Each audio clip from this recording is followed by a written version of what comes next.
I'm with arguably the greatest female player that has ever played the game.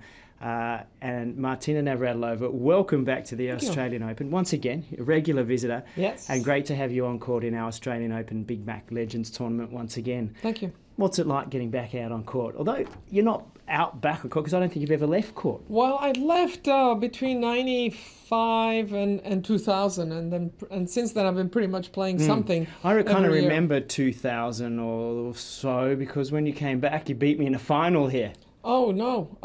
What year was that? Can you remember? 2003. There you go. I remember that one because apparently... I've written off all losses. Well, it was the one slam that I had never won, mixed doubles at the Australian Open. That was the one that completed the whole set, which only Margaret Court and Doris Hart have that. I'm glad to have been a part of your history as well. You got me on the other end in mixed doubles as well. We've had a few battles over the years. I did. Talking about the history of the sport and the legends that came before, if you had an opportunity to play against one of them, who would you most like to have played against? Rod Laver. Oh, he's a favourite, Rod Laver, even for you. At every level. I mean, I saw Rod play in Prague in like 64, 63, 64. I was a little kid and dreaming about playing tennis, and I saw him play. I'm like, I want to be just like Rod. Then Roger Federer, and then I think Serena.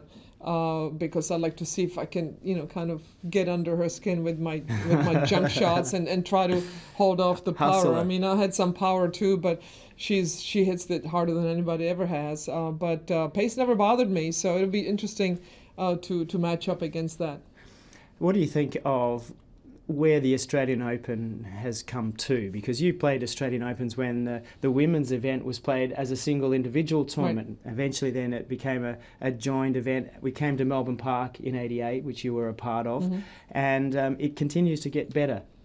Fantastic. I mean, the facility obviously was a big upgrade from the days of Kooyong, as great as those courts were.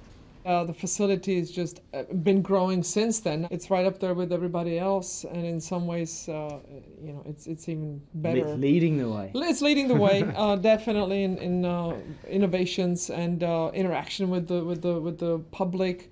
It's been coined a happy slam for a good reason. This one's from Alex Tatiana.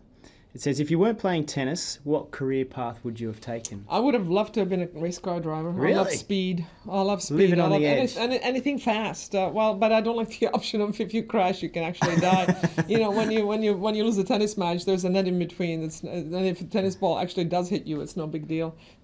This one's from Mike Carey. Outside of tennis, what would you say has been your legendary achievement? I think would be my being out as a gay woman. I came out as an athlete when I was at the height of my career in 1981, way before it was kind of okay thing to do, and I've been criticized for it. Then I was an outcast, and now I'm lauded for it. So it's kind of funny how things have come full circle. But it's not that I was out, but it's the fact that by being out, I have helped a lot of people deal with their sexual orientation, and I have gotten letters over the years from men and women saying I saved their life. Literally, they were ready to call it a day because they thought they were the only one out there, and then they saw me on TV or read an article. This is from the days where the word homosexuality was hardly ever mentioned, and when it was in a very negative way. So that, I think, is something that I didn't think I was doing. I didn't know I was doing. But looking back, that's pretty special. For you, there's so many to choose from. We're going to choose one for you. It's the 1985 final. It's 30-year anniversary, and you take out your greatest rival in Chris Evert. What are your memories of that time? Well, I had a great series of years there, 83, 84, 85. I think I lost something like 6 matches in those 3. I think those are the seasons. And that was my sweet patch, best stretch that I ever had. And beating Chris in the finals here. I remember beating her in 81. I was actually up 5-1 in the third. She comes to 5-0, tied it up, and I ended up winning 7-5 in the third. And it was my first slam after I got my coach, Dr. Renee Richards, started helping me, and that's when I started dominating. Okay. Martina, it's been an absolute pleasure having Thanks, you Todd. with us here, and we hope you're back again next year for our Planning on it. Australian Open Big Mac Legends Tournament.